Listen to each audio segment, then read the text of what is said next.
दोस्तों 18 वर्ष की जो आयु होती है वो जीवन का एक सबसे महत्वपूर्ण एक पड़ाव होता है।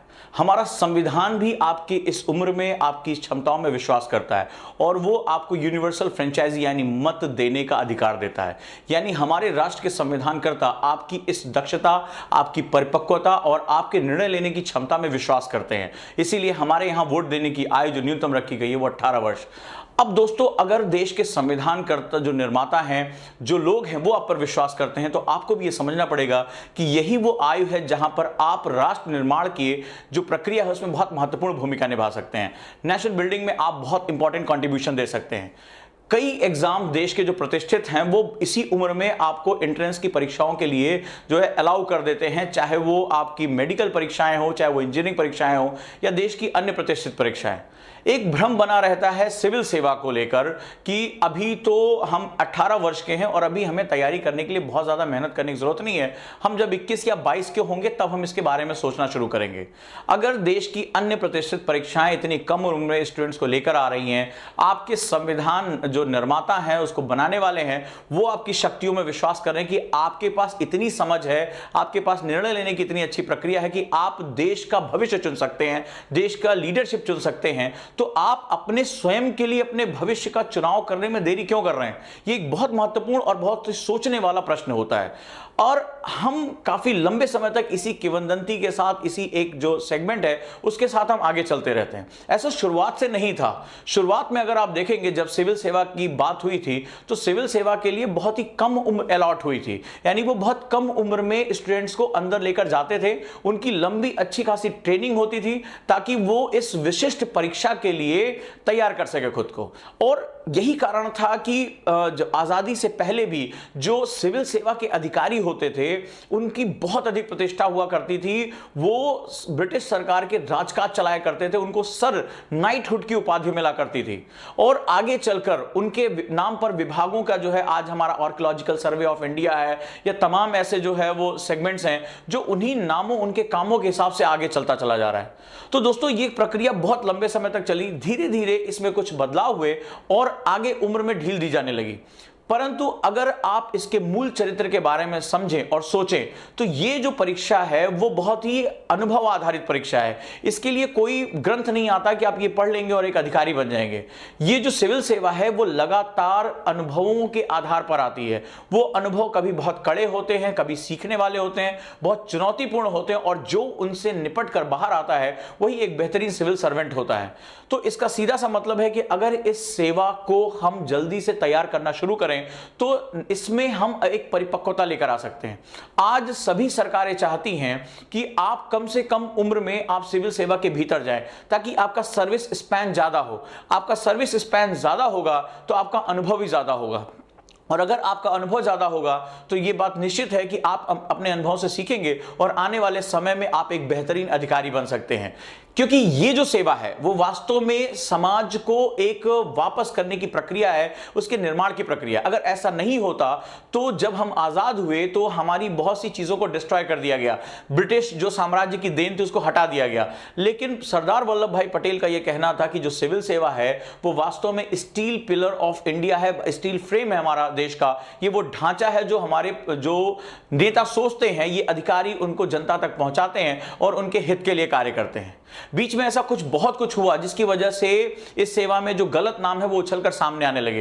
लेकिन आश्चर्य आप करेंगे कि इस सेवा की एक खास बात रही है, जब तक सोशल मीडिया नहीं आया तब तक अच्छे लोगों का नाम उभर कर सामने नहीं आता था। वो साइलेंटली चुपचाप अपना काम करते थे। लेकिन ऐसे जाने कितने बेहतरीन ऑफिसर्स हैं, जितने आईपीएस और आईएएस ऑफिसर्स हैं जो पूरे विश्व में भारत का नाम ऊंचा कर रहे हैं, बेहतरीन कार्य कर रहे हैं और हजारों लाखों लोगों की जिंदगी में परिवर्तन लेकर आ रहे हैं। आज सोशल मीडिया, फेसबुक, व्हाट्सएप के माध्यम से आज हम इनके कामों के विषय में जान पा रहे हैं, इनकी एक्टिविटी के विषय में जान पा रहे हैं, और आज ये हमारे नेशनल हीरोज हैं, हमारे यूथ का रोल मॉडल हैं। तो दोस्तों ये जो सेवा है वो आपको परिवर्तन करने का एक माध्यम देती है। यह सेवा आपसे मांगती है कि आप राष्ट्र के लिए कुछ कर सकते हैं।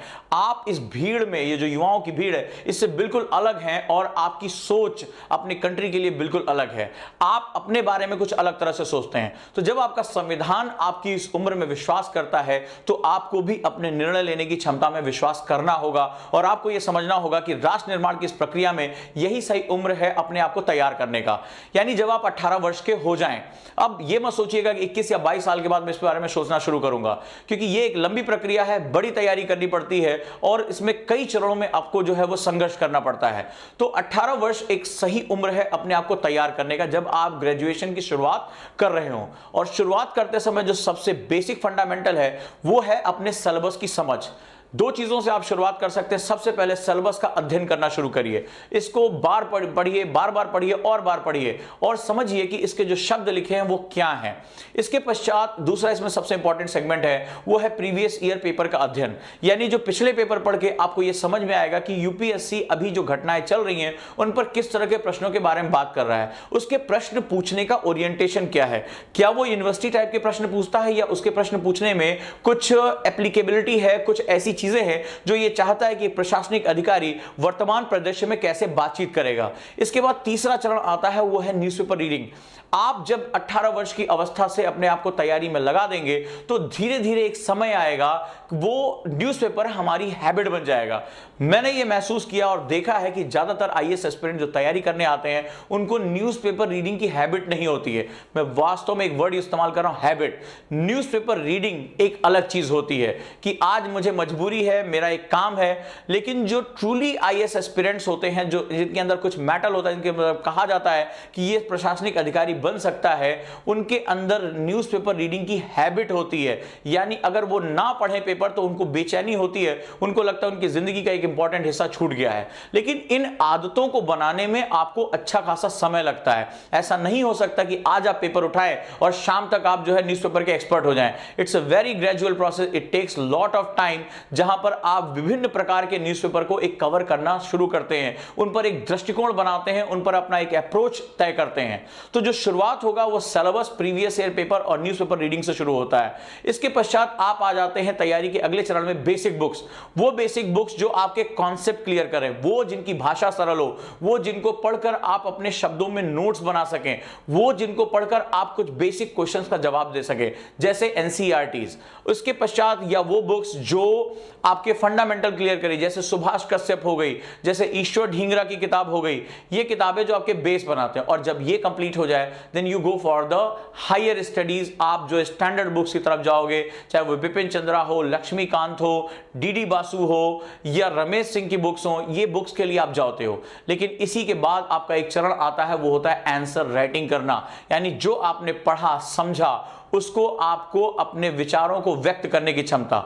जब आपकी आंसर राइटिंग में कमांड हो, उसके बाद अगला चरण होता है एस्से राइटिंग, जहां पर आपके विचारों की श्रृंखला बहुत लंबी होती है, जहां पर आपके विचारों में कुछ स्पष्टता और साथ ही साथ उसमें विशिष्टता यानी स्पेसिफिकेशन आना बहुत जरूरी है।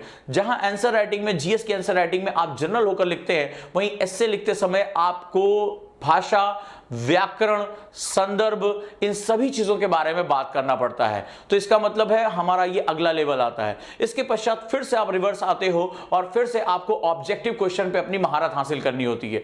यानी दिए गए विकल्पों में स्पष्ट विकल्प चुनने की क्षमता, या दूसरी तरह से कहें दिए गए विकल्पों में गलत विकल्प को हटाने की क्षमता। ये दोनों क्षमताएं आपको आनी चाहिए। तो देखा दोस्तों, इस प्रक्रिया के कितने चरण हैं। पहला चरण आपको सिलेबस की समझ हो, दूसरा चरण प्रीवियस ईयर पेपर पढ़ा हो, 10 साल 15 साल का, न सिर्फ पढ़ा हो, आपको पैटर्न की नॉलेज हो कि यूपीएससी क्वेश्चन को कैसे ट्विस्ट कर रहा है। इसके पश्चात न्यूज़पेपर रीडिंग हैबिट, हैबिट मतलब आदत, और इसके पश्चात अब आप बेसिक, फिर उसके बाद एडवांस, फिर आंसर राइटिंग, फिर एस्से राइटिंग, फिर वापस आकर ऑब्जेक्टिव क्वेश्चन पे अपनी महारत हासिल करना।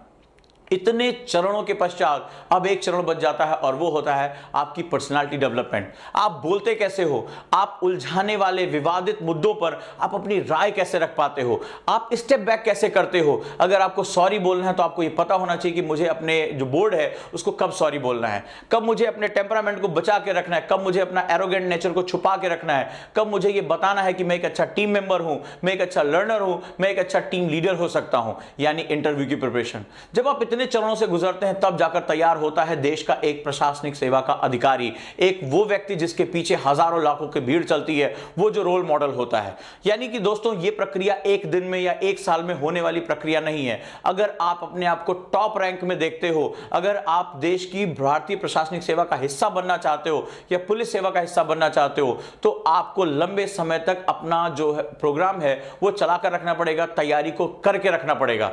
अब यहां बहुत महत्वपूर्ण बात है, कई बार जब हम अपने लक्ष्य बनाते हैं तो अपने आप को परफेक्ट मान लेते हैं एज ए मशीन कि 10 दिन में ये खत्म कर लेंगे, 20 दिन में ये खत्म कर लेंगे, हमसे गलतियां नहीं होती हैं। लेकिन जब उनको करने बैठते हैं तो हमें पता चलता है हमसे एरर बढ़ जाता है। यानी आपके पास वो एक्स्ट्रा टाइम भी होना चाहिए कि जब आप गलतियां करें तो उनको सुधारने के लिए आपके पास पर्याप्त समय उपलब्ध होना चाहिए। ऐसा ना हो कि एग्जाम से एक दिन पहले आपको अपनी गलती पता चल रही हो और अपने जीवन का सबसे बेहतरीन समय आप बर्बाद कर चुके हो। यानी आप जितनी जल्दी तैयारी शुरू करेंगे, जितने स्ट्रेटेजिकली तैयारी शुरू करेंगे, उतना ही ज्यादा आपको फायदा होगा। और ये इसको हम लोग बोलते हैं कॉन्सेप्ट बिल्डिंग प्रोसेस।